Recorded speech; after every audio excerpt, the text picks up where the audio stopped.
में लोग उनके एटीट्यूड और फैशन के लिए जानते हैं, तो भला हंसिका उन लड़कियों से अलग कैसे हो सकती थी?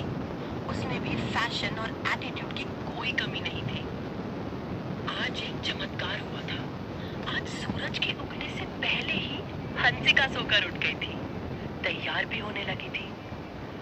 उसे देखकर ऐसा लग रहा था जैसे वो रात भर सोई ना हो। वो करीब 5 मिनट तक आईने में खुद को निहारती रही। तभी हर बार की तरह उसकी माँ कामनी ने उसे ताना मारते हुए कहा, ऐसे घंटों आईने देखने से कोई खूबसूरत नहीं हो जाता, जैसी है वैसे ही रहेगी। और हाँ, अभी तो रात ही है, अभी से क्यों तैयार हो रही है 10,000 की नौकरी पर जाने के लिए?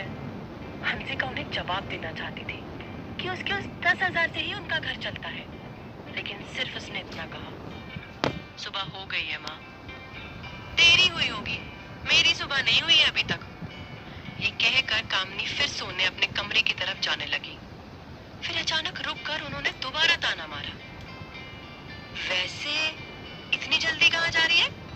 तूने कहीं कोई बॉयफ्रेंड तो नहीं बना लिया? देख, अभी तू शादी के बारे में सोचना भी मत, और अगर शादी करे भी ना तो किसी अमीर लड़के से करना, जिससे हमारा स्टेटस भी थोड़ा अच्छा हो जाए।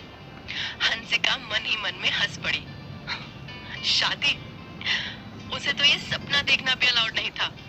फिर भी वो हर बार चोरी छुपे उस अनजाने अनदेखे शख्स के ख्वाबों में खो जाती, जिसके साथ कभी वो पेरिस की गलियों में घूम रही होती, तो कभी आईफिल टावर के सामने खड़े होकर सेल्फी लेकर फेसबुक और इंस्टाग्राम पर धूम मचा रही होती। मेट्रो से उतरकर वो अक्सर ही गाना गुनगुना उठती थी, मेरे ख्वाबों में जो आए। मगर वो जानती थी कि ये सपने पूरे होने की गुंजाइश लगभग ना के बराबर ही थी। हंसिका को अपनी ही धुन में खोया देख कामनी जोर से बोली, आज सुबह सुबह तेरे मुंह में दही जम गया है क्या? जवाब क्यों नहीं दे रही है? हंसिका गुस्से से बोली, क्या जवाब दूं आपकी इस बकवास का? आपकी इन बातों की वजह से पापा हमें अकेला छोड़ के चले गए। आपको मेरे भागने से डर लगता है, और आपका बेटा रात भर घर नहीं आया, उसकी चिंता नहीं हो रही है? कामनी ने कहा, शिवम लड़का है, लड़के दोस्तों के साथ मस्ती करते हैं, तू लड़की है, लड़कियों को अपनी हद में रहना चाहिए। हंसिका को उनसे ऐसे ही किसी जवाब की उम्मीद थी। उसने कामनी को रुखाई से जवाब दिया, मुझे तो पढ़ने नहीं दिया आपने, कम से कम उसे तो पढ़ने के लिए कहो। कामनी ने उसे फिर टोका, चल अब ज्यादा ज्ञान मत दे मुझे, मैंने तुझसे 5,000 रुपए मांगे थे ना, कहाँ है? हंसिका ने झुंझला कर कहा, फ्रिज पर रखे हैं। ये कहकर वो घर से निकल गई। ऑटो रिक्शा में बैठकर अपने शोरूम की तरफ जाने के बजाय वो आज कीर्ति नगर मेट्रो स्टेशन की तरफ जा रही थी। दिल्ली आज भी रोजाना की तरह सुबह से ही रफ्तार पकड़ चुकी थी, लेकिन हंसिका के चेहरे पर आज रोज जैसी चमक नहीं थी। नहीं तो घर से निकलने के बाद वो खुद को आजाद समझती थी, उसके चेहरे पर खुशी आ जाती थी। आज जो वो करने जा रही थी, उसे उसकी फिलहाल की परेशानियां तो दूर हो सकती थी, लेकिन वो इस बात से अनजान थी कि किस्मत उसके लिए कुछ और ही प्लान कर रही थी। कुछ ही देर में वो कीर्ति नगर से मेट्रो में सवार होकर करोल बाग की तरफ जाने लगी। हमेशा की तरह आज भी लड़कियों से घूर रहे थे, लेकिन वो उन पर ध्यान नहीं दे रही थी, नहीं तो वो अब तक घूरने वाले लड़कों को आड़े हाथों ले चुकी होती।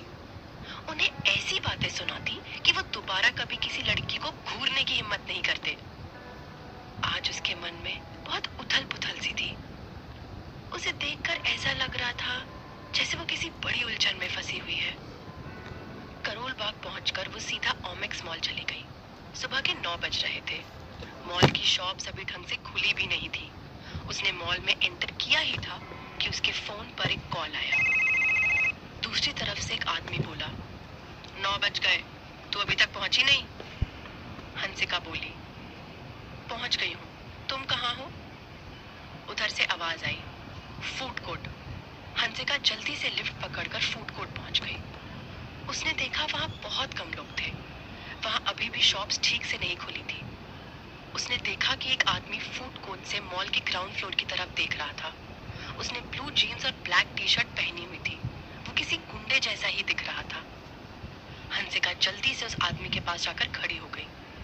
वो बोला, किसी को बताया तो नहीं? हंसिका ने कहा, नहीं, मेरा भाई तो ठीक है ना? उस आदमी ने कहा, जब तक तुम कोई गड़बड़ नहीं करोगी ना, तब तक उसे कुछ नहीं होगा। अगर तुमने कोई भी चालाकी की तो फिर उसे कुछ भी हो सकता है। वो अंधा भी हो सकता है, लंगड़ा भी हो सकता है, और हो सकता है कि मारा भी जाए। वो सब इस पर डिपेंड करेगा कि तू कितना कोऑपरेट करती है।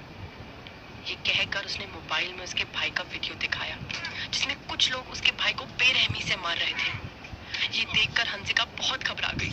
वो बोली, मार क्यों रहे हो उसे? वो आदमी बोला, कोऑपरेट नहीं कर रहा था ना, तेरी तरह जिद्दी है ये भी। मुझे तो ये नहीं समझ आ रहा कि तुम दोनों इतने जिद्दी क्यों हो। मेरे भाई का दिल तुझ पर आ गया था। मैंने तुझसे कहा था कि उससे शादी कर ले, पर नहीं, तेरे ही नखरे कम नहीं हो रहे थे। हंसिका ने कहा, कैसे हाँ कर देती? मुझ पर बहुत जिम्मेदारियां हैं, मैं शादी नहीं कर सकती। पर अब तो तू हंसकर शादी करेगी उससे। पहले ही मान लेती तो ये सब करने की नौबत ही नहीं आती। ये कहकर उसने हंसिका को एक बैग दिया और बोला, सामने वाले स्टोर के चेंजिंग रूम में जाकर ये कपड़े पहन ले। ठीक 11 बजे मैरिज रजिस्ट्रार के ऑफिस के बाहर खड़ी रहना, भाई वहीं पहुंच जाएगा। कोई गड़बड़ करने की कोशिश भी मत करना। हंसिका ने उससे पूछा, मैं उसे पहचानूंगी कैसे? वो खुद तुझे पहचान लेगा। ये कहकर वो वहां से निकल गया। हंसिका ने उस आदमी की दी हुई ब्लू कलर की ड्रेस पहनी और मैरिज रजिस्ट्रार के ऑफिस के बाहर जाकर खड़ी हो गई। उसे वहां खड़े करीब आधा घंटा हो गया था, लेकिन वो आदमी अभी तक नहीं आया था जिससे उसे शादी करनी थी। वो मन ही मन दुआ कर रही थी, काश काश वो आए ही ना। हंसिका ने जिंदगी भर बहुत स्ट्रगल किया था। उसे लगता था कि शादी के बाद उसकी जिंदगी बदल जाएगी। वो अपने पति के साथ वो जिंदगी जिएगी जिसके उसने सपने देखे थे। उसे नहीं पता था कि उसका ये सपना भी टूट जाएगा। उसे एक गुंडे से शादी करके जिंदगी भर आंसू बहाने पड़ेंगे। वो बोली, मेरे साथ ही ये सब क्यों हो रहा है? हंसिका एक तेज तर्रार लड़की थी। अगर उसके भाई की जिंदगी का सवाल नहीं होता तो वो उस गुंडे को अच्छा सबक सिखाती।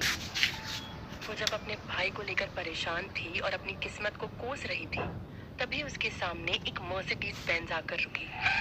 कार इतनी खूबसूरत थी कि एक पल को उसके दिमाग से सारी परेशानियां गायब हो गई और उसकी नजरें कार पर जाकर टिक गई। मर्सिडीज में से एक बहुत ही हैंडसम लड़का बाहर आया, जिसकी उम्र करीब 30 साल होगी और हाइट 6 फुट। उसने ब्लैक कलर का सूट पहना हुआ था, आंखों पर ब्लैक शेड्स थे, चेहरे पर बहुत हल्की सी शेव थी। उसे देखकर हंसिका की आंखें खुली की खुली रह गई।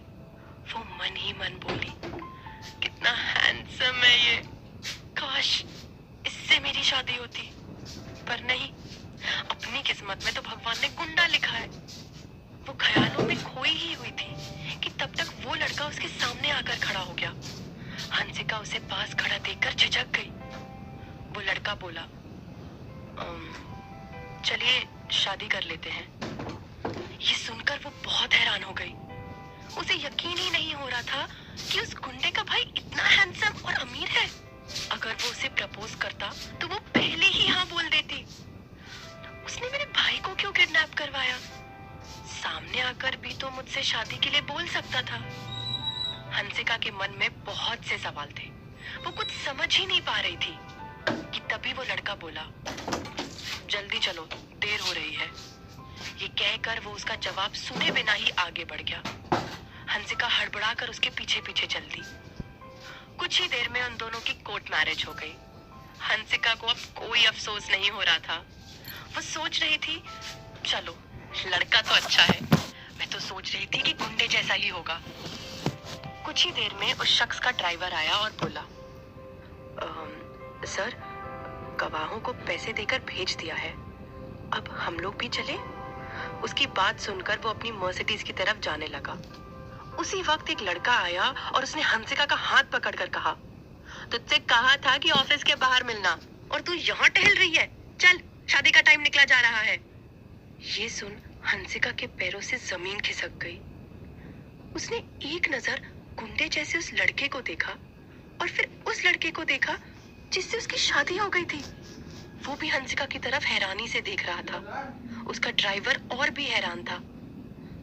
हंसिका और वो लड़का तुरंत समझ गए कि किसी कंफ्यूजन में उन दोनों की शादी हुई है, लेकिन अब कुछ नहीं हो सकता था। वो दोनों अब लीगली हस्बैंड वाइफ थे। गुंडे ने देखा कि हंसिका उसके साथ नहीं जा रही है, तो वो उसे खींचकर मैजिस्ट्रेट के रूम की तरफ जाने लगा। ये देखकर वो शख्स आगे बढ़ा। उसने जोर से उस गुंडे के गाल पर थप्पड़ मारते हुए कहा, हाथ छोड़ उसका, शी इज माय वाइफ। ये सुन हंसिका हैरानी से उसकी तरफ देखने लगी। वही गुंडा समझ गया कि हंसिका ने उसे धोखा देकर किसी और से शादी कर ली है। वो गुस्से से उसे बोला, अब तू इसका अंजाम देख, क्या होगा। 1 घंटे में उसके टुकड़े तेरे घर पहुंच जाएंगे। ये कहकर वो वहां से तेजी से निकल गया। हंसिका उसके पीछे भागने लगी। उसे कुछ मत करना, कोई कंफ्यूजन हुई है, मैं उसे डाइवोर्स लेकर तुमसे शादी कर लूंगी। मेरे भाई को कुछ मत करना, प्लीज प्लीज। वो उसकी कोई बात नहीं सुन रहा था, बस तेजी से आगे बढ़ता चला जा रहा था। हंसिका गिड़गिड़ा रही थी, रो रही थी। उसे समझ नहीं आ रहा था कि इतनी बड़ी गलतफहमी कैसे हो सकती है। उस अमीर लड़के ने उससे शादी ही क्यों की। वो गुंडे को पूरी कहानी बताना चाहती थी, पर वो कुछ नहीं सुनना चाहता था। वो गुस्से में वहां से आगे बढ़ा जा रहा था।